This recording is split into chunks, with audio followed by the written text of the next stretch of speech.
Assalamu alaikum everyone. My name is Irfanullah and you are watching my YouTube channel English Grammar with Irfanullah Azhar. Students, हमारा आज का topic है future perfect tense. आज हम future perfect tense पढ़ेंगे. सबसे पहले फ्यूचर परफेक्ट टेंस को उर्दू में क्या कहते हैं? फ्यूचर परफेक्ट टेंस को उर्दू में फेल मुस्तकबिल मुकम्मल कहते हैं.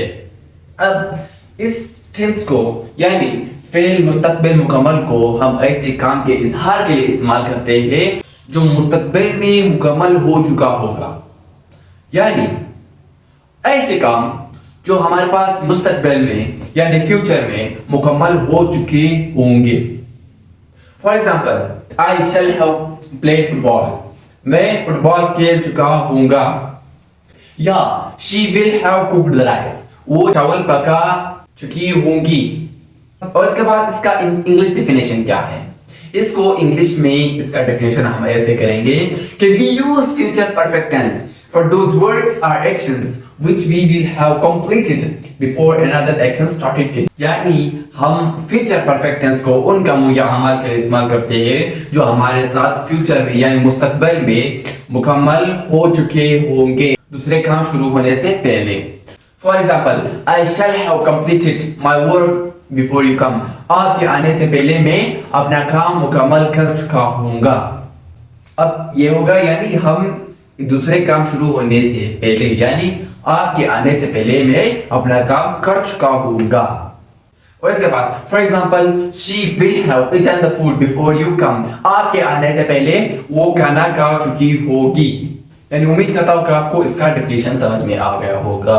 ये बहुत सिंपल है, यानी हम इस टेंस को ऐसे काम के इजहार के लिए इस्तेमाल करते हैं जो मुस्तकबिल में मुकम्मल हो चुका होगा. सिंपल है, बहुत सिंपल है. और इसके बाद इस टेंस का आइडेंटिफिकेशन क्या है? इस टेंस का यानी उर्दू पहचान क्या है? इस टेंस का उर्दू पहचान है चुका होगा, चुकी होंगी, चुके होंगे, चुका होगा वगैरह वगैरह. यानी हम इस टेंस का फेल मुस्तकबिल मुकम्मल या फ्यूचर परफेक्ट टेंस का पहचान उर्दू में चुका होगा, चुकी होंगी, चुके होंगे, चुका होगा वगैरह वगैरह इनसे करते हैं. फॉर एग्जाम्पल, मैं फुटबॉल खेल चुका होऊंगा. मैं फुटबॉल खेल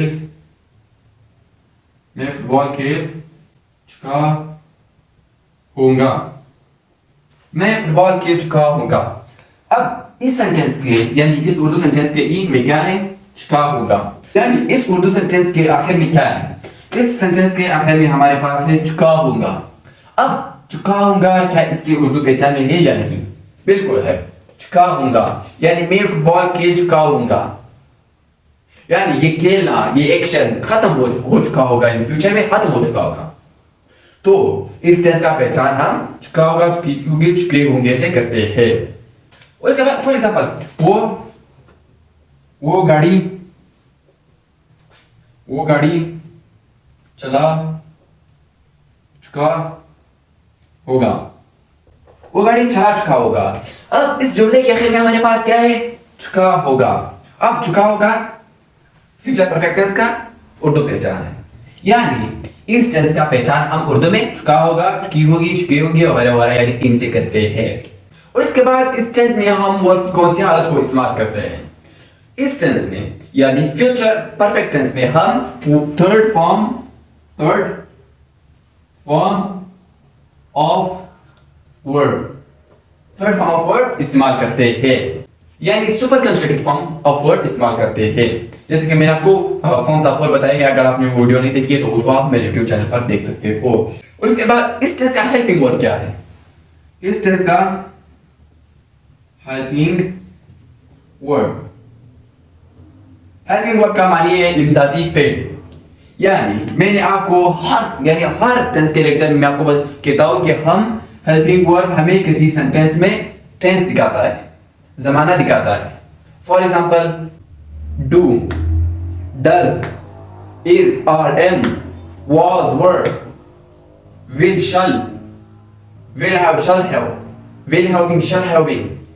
यानी ये हमें सेंटेंस में टेंस दिखाता है. और इस टेंस का हेल्पिंग वर्ब है विल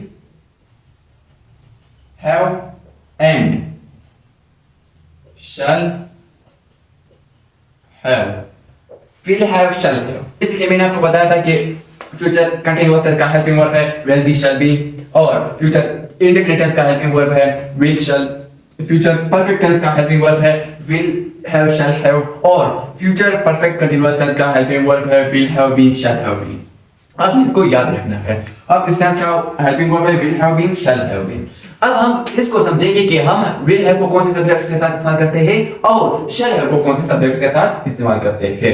तो सबसे पहले हमारे पास है will have, यानी हम you, they, he, she, it, single name और डबल नेम के साथ will have का इस्तेमाल करते हैं।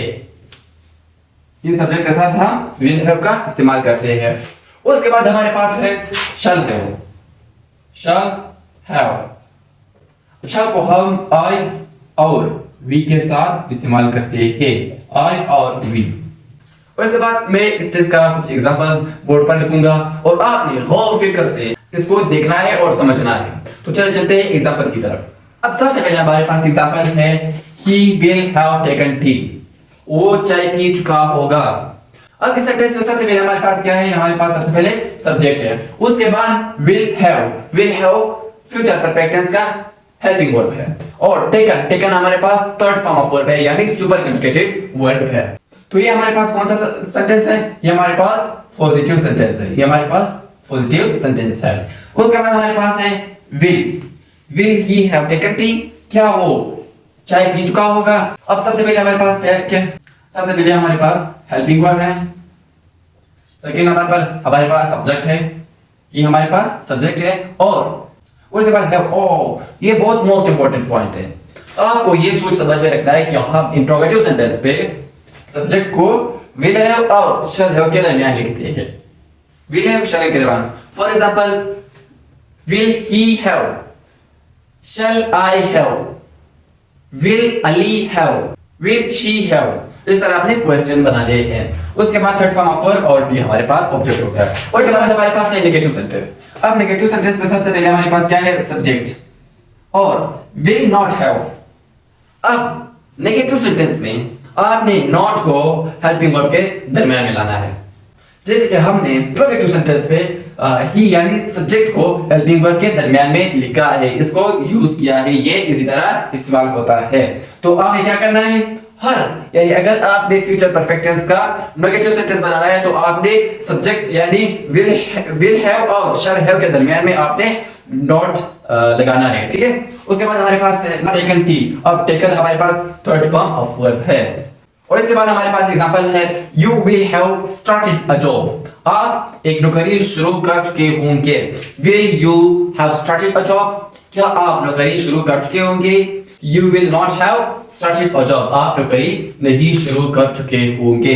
तो उम्मीद करता हूँ कि आपको आज का लेक्चर समझ में आ गया है। अगर आपको ये वीडियो पसंद आ गई तो इसको लाइक, शेयर और चैनल को सब्सक्राइब लाजमी करें। चलो मिलते हैं नेक्स्ट वीडियो में, तब तक के लिए अल्लाह हाफिज।